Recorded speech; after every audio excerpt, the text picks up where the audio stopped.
নমস্কাৰ আৰু এগাইড চেনেলৰ তৰফৰ পৰা আপোনালোক সকলোকে স্বাগতম জনাইছোঁ। আজি মই এই ভিডিঅ'টোত আলোচনা কৰিম তিনিটা গুৰুত্বপূৰ্ণ খবৰ। প্ৰথমটো হৈছে কৰোনা ভাইৰাছৰ বাবে ফ্লিপকাৰ্টত ক্ৰয় কৰিব পাৰিবনে সামগ্ৰী। দ্বিতীয়টো হৈছে বৃহস্পতিবাৰৰ পৰা পাবনে নিয়মীয়াকৈ বাতৰি কাকত। তৃতীয়টো হৈছে ইটালীৰ পিছত আমেৰিকাত সংক্ৰমণ কৰোনা ভাইৰাছৰ। আহক ভিডিঅ'টো আৰম্ভ কৰোঁ। আপোনালোকে স্কিপ নকৰাকৈ শেষলৈকে চাই থাকিব আৰু ভিডিঅ'টো যদি ভাল লাগে লাইক কৰি শ্বেয়াৰ কৰিবলৈ নাযাব।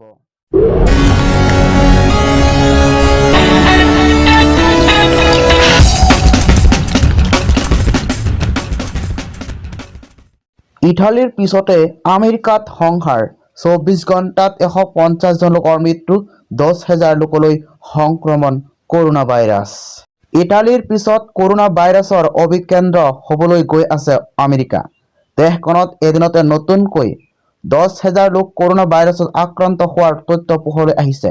কেৱল এয়াই নহয়, আমেৰিকাত যোৱা 24 ঘণ্টাত এই ভাইৰাছৰ সংক্ৰমণ হৈ 150 জন লোকৰ মৃত্যু হৈছে।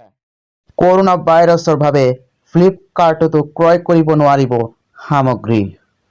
কৰোনা ভাইৰাছৰ বাবে 21 দিনীয়া সৰ্বভাৰতীয় লকডাউনৰ সময়ত অনলাইন শ্বপিং এপ ফ্লিপকাৰ্টও সমসাময়িকভাৱে বন্ধ ৰাখিব কাম-কাজ। কৰোনা ভাইৰাছৰ সংক্ৰমণৰ প্ৰতি লক্ষ্য ৰাখি লকডাউনৰ সময়ত আপুনি ক্ৰয় কৰিব নোৱাৰিব ফ্লিপকাৰ্টৰ দ্বাৰা সা-সামগ্ৰী। বুধবাৰে এই কথা ঘোষণা কৰিছে ফ্লিপকাৰ্টে। বৃহস্পতিবাৰৰ পৰা গুৱাহাটীৰ লগতে ৰাজ্যৰ প্ৰতিটো প্ৰান্তত পূৰ্বৰ দৰে নিয়মীয়াকৈ লাভ কৰিব বাতৰি কাকত। প্ৰশাসনে লৈছে পদক্ষেপ। বাতৰি কাকতৰ বিতৰণৰ হকে তৎপৰ হৈছে আৰক্ষী প্ৰশাসন। বৃহস্পতিবাৰৰ পৰা সমগ্ৰ ৰাজ্যতে পূৰ্বৰ ধৰণেৰে বিতৰণ কৰা হ'ব বাতৰি কাকত।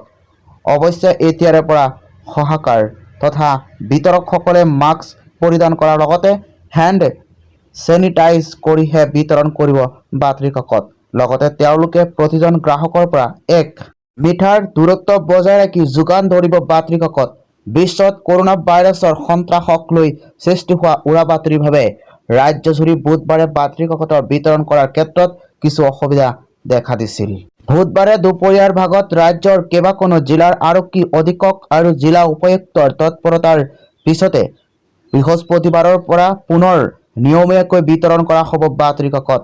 ইতিমধ্যে হকাৰ তথা বিতৰকসকল বাতৰি কাকত বিতৰণৰ ক্ষেত্ৰত আৰক্ষী লোকসকল